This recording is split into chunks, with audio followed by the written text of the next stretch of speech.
संपूर्ण ब्रह्मांड कितना बड़ा है? क्या इस ब्रह्मांड का कोई छोर है? और क्या कभी हम इंसान इस यूनिवर्स के कोने तक पहुंच सकते हैं? इन्हीं सवालों का जवाब ढूंढने के लिए वैज्ञानिक लगातार ब्रह्मांड के दूर दराज हिस्सों में खोजबीन कर रहे हैं और अब उन्हें कुछ ऐसा पता चला है जिसने उनकी रातों की नींद उड़ा रखी है। इंसान तो दूर की बात है, अब तक कोई ऐसा मानव रहित उपग्रह तक नहीं है जो ब्रह्मांड के छोर तक पहुंचा हो। और दूर से देखने पर इतने बड़े ब्रह्मांड में हमारी पृथ्वी एक धूल के कण की जितनी दिखाई देती है। इसलिए ब्रह्मांड को असीम और अनंत कहा जाता है और ब्रह्मांड का छोर आज भी एक बड़ा रहस्य है। लेकिन मॉडर्न टेक्नोलॉजी की मदद से अंतरिक्ष की डेटा रिकॉर्ड करके वैज्ञानिकों ने ब्रह्मांड के छोर के बारे में कई जानकारियां रिकॉर्ड की हैं जो हिला देने वाली हैं। और आज हम आपको पृथ्वी से लेकर ब्रह्मांड के किनारे की एक रोमांचक यात्रा पर ले जाने वाले हैं। तो अपनी कुर्सी की पेटी बांध लीजिए और तैयार हो जाइए ब्रह्मांड के कुछ अनसुने रहस्यों को जानने के लिए। दोस्तों, हमारे ब्रह्मांड में न जाने कितने गैलेक्सीज हैं और उन्हीं में से एक है मिल्की वे यानी आकाश गंगा। और इसी आकाश गंगा में बसे सौर मंडल में स्थित है हमारी पृथ्वी, जहां हम रहते हैं। और रात के समय पर आसमान में देखने पर हमें कई टिमटिमाते तारे दिखाई देते हैं जो कि हमारी आकाश गंगा में ही मौजूद हैं। चलिए अब पृथ्वी छोड़कर चलते हैं अंतरिक्ष में। और थोड़ी ही दूर से हमारी पृथ्वी कुछ इस तरह से दिखाई देती है, जिसमें हमें धरती पर नीले और हरे रंग की एक परत दिखाई देती है। यहां से हम सभी महाद्वीपों को आसानी से देख सकते हैं। चलिए आगे बढ़ते हुए चलते हैं इंटरनेशनल स्पेस स्टेशन पर, जिसे हम स्पेस के होटल भी कह सकते हैं।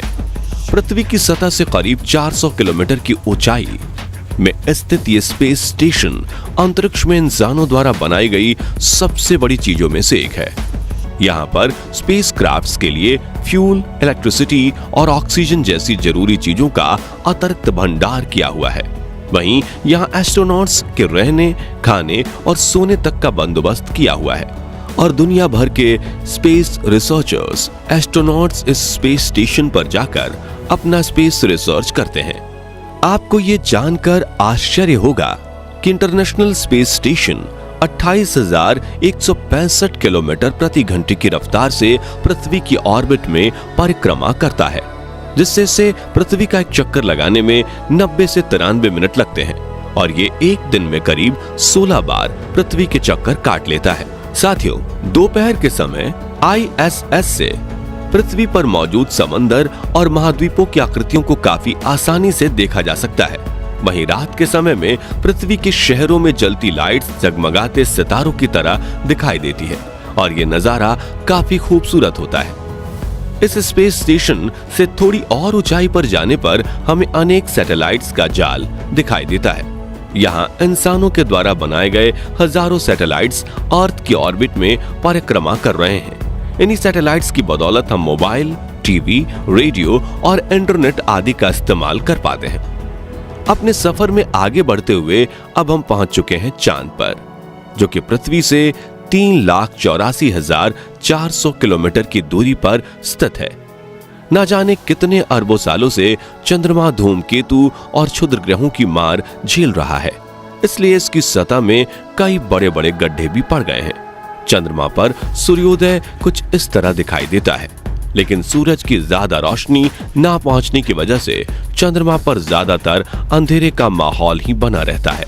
वहीं पृथ्वी की बात करें तो जिस तरह पृथ्वी के आकाश में चंद्रमा का उदय होता है, ठीक उसी तरह से चंद्रमा के आकाश में भी पृथ्वी का उदय होता है। फर्क बस इतना है कि यहाँ से चंद्रमा का कद छोटा दिखाई देता है और वहां से पृथ्वी का कद बड़ा दिखाई देता है, क्योंकि चंद्रमा पृथ्वी से काफी छोटा है। चलिए अब हम सौर मंडल के जन्मदाता सूर्य की तरफ चलते हैं, जिसके बिना जीवन की कल्पना कर पाना असंभव है। पृथ्वी से सूरज की दूरी करीब 152 मिलियन किलोमीटर है। जब हम पृथ्वी से सूर्य को देखते हैं तो वो हमें एक छोटे चमकते हुए गोले की तरह दिखाई देता है, लेकिन असल में सूर्य इतना बड़ा है कि वो अपने अंदर एक दो नहीं बल्कि 13 लाख पृथ्वी को समा सकता है। वहीं सूर्य की ग्रेविटी इतनी ज्यादा है कि ये पूरे सोलर सिस्टम को कंट्रोल कर रही है। इसकी ग्रेविटी की वजह से मरकरी, वीनस, अर्थ, मार्स, जुपिटर, सैटर्न, यूरेनस और नेपच्यून जैसे 8 ग्रह, क्षुद्र ग्रह प्लूटो और अनेक चंद्रमा व धूमकेतु सूर्य की परिक्रमा करते हैं। इन्हीं ग्रहों, उपग्रहों और धूमकेतु से सूर्य के आसपास सोलर सिस्टम का निर्माण होता है और सोलर सिस्टम से थोड़ी और दूर जाने पर हमें हमारा सौर मंडल कुछ इस तरह से दिखाई देता है। दोस्तों, अब अपने सफर को आगे बढ़ाते हुए सौर मंडल के छोर पर चलते हैं। यहाँ धूमकेतु का एक विशाल समूह दिखाई देता है जिसे कुइपर बेल्ट कहा जाता है। कुइपर बेल्ट में करीब 1 ट्रिलियन से भी ज्यादा धूमकेतु मौजूद हैं, जो सौर मंडल को चारों तरफ से घेरे हुए हैं। ऐसा माना जाता है कि सूर्य का गुरुत्वाकर्षण बल यहीं पर आकर खत्म हो जाता है।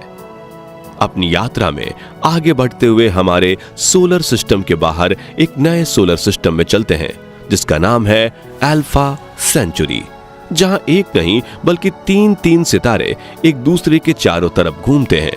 अब हम अपनी पृथ्वी से कुल 20 प्रकाश वर्ष दूर ग्लिस 581 प्लैनेटरी सिस्टम से रूबरू होते हैं, जिसका ग्लिस 581c नाम से जाने जाने वाला ग्रह देखने में बिल्कुल पृथ्वी की तरह है। इस प्लेनेट पर इंसानों के रहने लायक तापमान, तरल स्वरूप में पानी और पृथ्वी जैसी सतह मौजूद है और कुछ वैज्ञानिकों का मानना है कि इस ग्रह पर एलियंस के होने की सबसे ज्यादा संभावनाएं हैं। अब और आगे बढ़ते हुए चलते हैं पृथ्वी से करीब 19,000 प्रकाश वर्ष दूर, जहां स्टीफनसन 218 नाम का तारा मौजूद है। यह हमारी आकाशगंगा का सबसे बड़ा तारा है, जो कि सूर्य से 2000 गुना बड़ा है और इसमें हमारे सूरज जैसे 2 अरब तारे समा सकते हैं। दोस्तों, तारों के ब्रह्मांड में कई रूप मौजूद हैं, जिनमें से एक है ये व्हाइट डॉर्फ। हमारे सूरज जैसे सितारे मरने के बाद ऐसा ही रूप ले लेते हैं। इस तारे का गुरुत्वाकर्षण बल सूरज से करीब 10,000 गुना ज्यादा होता है और आपको जानकर हैरानी होगी कि इस पर मौजूद 1 चम्मच पदार्थ का वजन करीब 15 टन के बराबर होता है। ये ज्यादा चमकीले नहीं होते क्योंकि इनके केंद्र में न्यूक्लियर फ्यूजन नहीं होता। वहीं हमारी आकाशगंगा में न्यूट्रॉन स्टार भी मौजूद है, जो आकार में हमारे सूरज से काफी छोटा है, लेकिन इसका गुरुत्वाकर्षण बल सूर्य से करोड़ों गुना ज्यादा है। इस तारे पर मौजूद 1 चम्मच पदार्थ का वजन 2 अरब टन के बराबर है। वैज्ञानिकों के अनुसार इस न्यूट्रॉन स्टार पर भी जीवन संभव है, लेकिन अगर यहाँ पर कोई जीव बसते भी होंगे तो ऐसे जीवों की आयु सिर्फ कुछ मिलीसेकंड्स की होगी। अब अपने सफर में थोड़ा और आगे बढ़ते हैं। हम देखते हैं हमारे गैलेक्सी मिल्की वे को, जिसमें 1 अरब न्यूट्रॉन स्टार मौजूद है और 10 अरब व्हाइट डॉर्फ भी मौजूद हैं। वहीं हमारी गैलेक्सी में करीब 100 अरब प्लैनेट्स मौजूद हैं, अनगिनत धूमकेतु मौजूद हैं और न जाने ऐसे कितने ऑब्जेक्ट मौजूद हैं जिन्हें अभी तक हम जान ही नहीं पाए हैं। और इन्हीं सभी ऑब्जेक्ट्स को जिसने अपने आसपास थाम रखा है वो है हमारी आकाशगंगा का सेंटर, जहां मौजूद है सबसे बड़ा ब्लैक होल, जिसका नाम है सजिटेरियस ए। मिल्की वे आकाशगंगा को लेकर एक रोमांचक तथ्य ये है कि ये इतनी ज्यादा बड़ी है कि अगर लाइट भी इसके एक कोने से दूसरे कोने तक जाए तो उसे भी इस सफर को पूरा करने में 1 लाख साल लग जाएंगे। साथियों, अब हम अपने मिल्की वे गैलेक्सी से बाहर निकलकर इंटरगैलेक्टिक स्पेस में आ चुके हैं, जिसमें हमें मिल्की वे गैलेक्सी से भी बड़ी गैलेक्सीज दिखाई दे रही हैं, जिनमें से हर 30 गैलेक्सीज के समूह को लोकल ग्रुप के नाम से जाना जाता है। अब हम देख रहे हैं विगो सुपर क्लस्टर, जिसमें सैकड़ों लोकल ग्रुप शामिल हैं। ये सुपर क्लस्टर 110 मिलियन प्रकाश वर्ष में फैला हुआ है।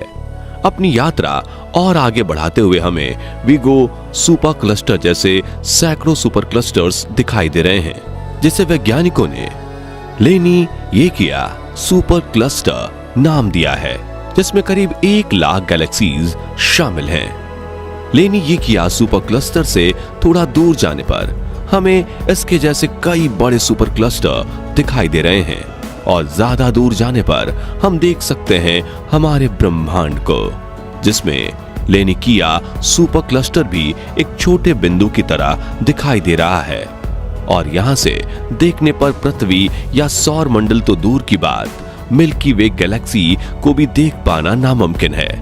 अब शायद आपको हमारा ब्रह्मांड काफी बड़ा लग रहा होगा, लेकिन ये बात जानकर आपका दिमाग घूम जाएगा कि ये सिर्फ हमारा अनुमानित ब्रह्मांड है। और कुछ वैज्ञानिकों के मुताबिक 13.8 मिलियन सालों पहले एक बिग बैंग हुआ था। तब से लेकर हमारा ब्रह्मांड फैल रहा है। गैलेक्सीज एक दूसरे से दूर जा रही हैं। ऐसा इसलिए क्योंकि ब्रह्मांड का ना ही कोई सेंटर है और ना ही कोई छोर, यानी इंसानों का ब्रह्मांड के छोर तक पहुंचना लगभग नामुमकिन है। इतना ही नहीं, कुछ वैज्ञानिकों का तो ये भी कहना है कि अंतरिक्ष में हमारे ब्रह्मांड जितने और भी कई ब्रह्मांड मौजूद हो सकते हैं। यानी कि हम ये कह सकते हैं कि अंतरिक्ष की कोई सीमा नहीं है और हम इंसान हजारों सालों तक भी स्पेस एक्सप्लोरेशन करेंगे, फिर भी शायद ब्रह्मांड के 1% हिस्से को ही जान पाएंगे। मतलब अगर आप स्पेस साइंटिस्ट बन जाते हैं तो पूरी जिंदगी आपका काम खत्म नहीं होगा। तो दोस्तों, अगले 100 सालों में क्या हम इंसान हमारी आकाशगंगा मिल्की वे को पार करके किसी दूसरी आकाशगंगा में इंसानों के रहने लायक ग्रह ढूंढने में कामयाब हो सकते हैं, या ये सोच सिर्फ सपना बनकर ही रह जाएगी? इस बारे में अपनी राय हमें कमेंट में जरूर बताएं और वीडियो पसंद आया हो तो इसे लाइक और शेयर करने के साथ ही ऐसे इंफॉर्मेटिव वीडियोस देखते रहने के लिए हमारे चैनल को सब्सक्राइब और फेसबुक पेज को फॉलो जरूर कर दीजिए। धन्यवाद।